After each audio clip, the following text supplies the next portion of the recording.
السلام علیکم। السلام۔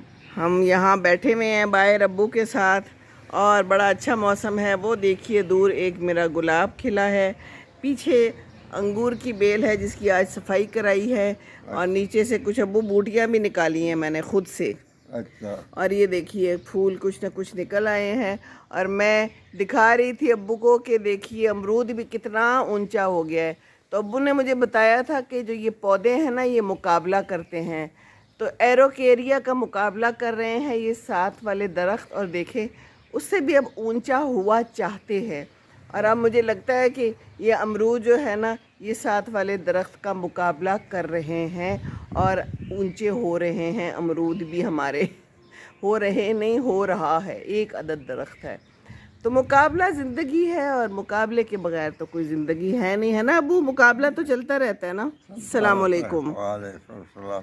تو مقابلے درخت بھی کرتے ہیں، انسان بھی کرتے ہیں۔ ہاں، یہ آج کل کیا ہو رہا ہے ہماری سیاست میں؟ بس مقابلے ہیں نا۔ بالکل مقابلے ہیں۔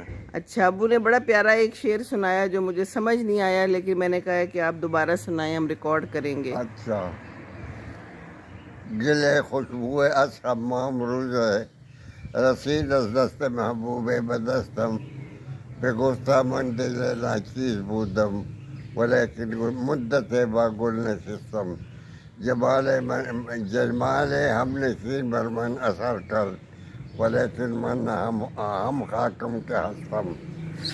اچھا، اس کا مطلب یہ ابو بتائیں گے تو ہمیں سمجھ آئے گی، ہم جیسے نہ۔ مطلب یہ ہے کہ خوشبودار مٹی ایک دوست کے ہاتھ سے مجھے ملی۔ خوشبودار مٹی ایک دوست کے ہاتھ سے مجھے ملی۔ ہاں، تو میں نے اسے کہا کہ تم مشکوں کے عبیر ہو، اچھا تو اس نے کہا کہ نہیں، میں تو وہی حقیر سی مٹی ہوں، لیکن مدتوں سے گل کے ساتھ میری اٹک بیٹھک تھی، اچھا اور دوست کے جمال نے مجھ پہ اثر کیا، اور میں تو وہی مٹی ہی مٹی ہوں۔ میں مٹی ہوں لیکن پھول کی صحبت میں خوشبودار ہو گئی ہوں۔ بالکل۔ تو یہ شعر آپ کو کیسے یاد آیا اس وقت؟ کس مناسبت سے، کیا سوچ کے آپ نے یاد کیا؟ یہ بچپن میں مجھے شعر و شاعری سے بڑا پیار تھا، شعر و شاعری سے۔ آپ کو بڑا پیار تھا شعر و شاعری سے؟ ہاں، تو فارسی تو بڑی مشکل ہے، یہ کیسے آپ سیکھتے تھے؟ میں نے 8ویں تک فارسی پڑھی تھی ایز آپشنل سبجیکٹ۔ اچھا، چلیں اچھی بات ہے۔ تو ابو کہتے ہیں میں نے خواب میں دیکھا کہ ایک ڈینٹسٹ جو ہے نا وہ مجھے کہہ رہا ہے کہ میں تمہارے دانت ٹھیک کرنے کے 25,000 لوں گا، اور ابو اسے بارگیننگ کر رہے ہیں کہ میں 20,000 دوں گا۔ خواب میں بھی بارگیننگ ہو رہی۔ او ہو، جہاز آ رہا ہے ابو آپ کا؟ ابو بڑی دیر سے انتظار کر رہے تھے اس جہاز کا کہ آج جہاز نہیں آیا۔ تو لیں جی، آپ لوگ بھی دیکھ لیں، یہ جہاز روز آتا ہے اور روز انتظار ہوتا ہے۔ یہ گیا جہاز، چلیں جی، چلا گیا۔ ایک اور بوڑھی عورت تھی، ہاں جی، اس نے اپنے اس کی بیٹی بیمار تھی، اچھا، بوڑھی عورت کی بیٹی بیمار تھی جی۔ تو اس نے اس کے سرانے کھڑے ہو کے کہا کہ میری زندگی، اللہ سے دعا کی کہ میری زندگی جو ہے وہ اس بیٹی کو لگے۔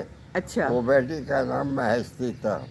اچھا اتنے میں ان کی گائے آئی، اچھا اور وہ ادھر ادھر منہ ڈالتی ہوئی اس نے ایک دیگچے میں منہ ڈالا، اچھا تو وہ اس کے سر میں پنس گیا۔ اچھا تو وہ سمجھے کہ یہ ملک الموت آیا ہے، اور وہ میری بیٹی کا جو ہے وہ روح قبر کرنے آ رہا ہے۔ اچھا تو اس نے خود کہا کہ ملک الموت من مہستی ہم مجھے سارے بیر محنت گر تو خواہی کہ جانش بستانی اندرا خانہ دانی، کہ اے ملک الموت، اگر تو چاہتا ہے کہ مہستی کا جان قبض کر لے تو وہ اندر ہے، میں تو ایک بوڑھی عورت ہوں، میں تو کچھ بھی نہیں کر سکتی اچھا اپنے آپ کو بچانے کے لیے۔ اچھا پہلے کہہ رہی تھی کہ میری جو ہے زندگی بھی اسے لگ جائے، ہیں ابو؟ اچھا، تو اس کا مطلب یہ ہے کہ ہر ایک کو اپنی زندگی تو پیاری ہوتی ہے، یہ تو بات ہے نا۔ اچھا ہاں، تو آپ خواب سنا رہے تھے، آپ نے خواب میں ڈینٹسٹ کے ساتھ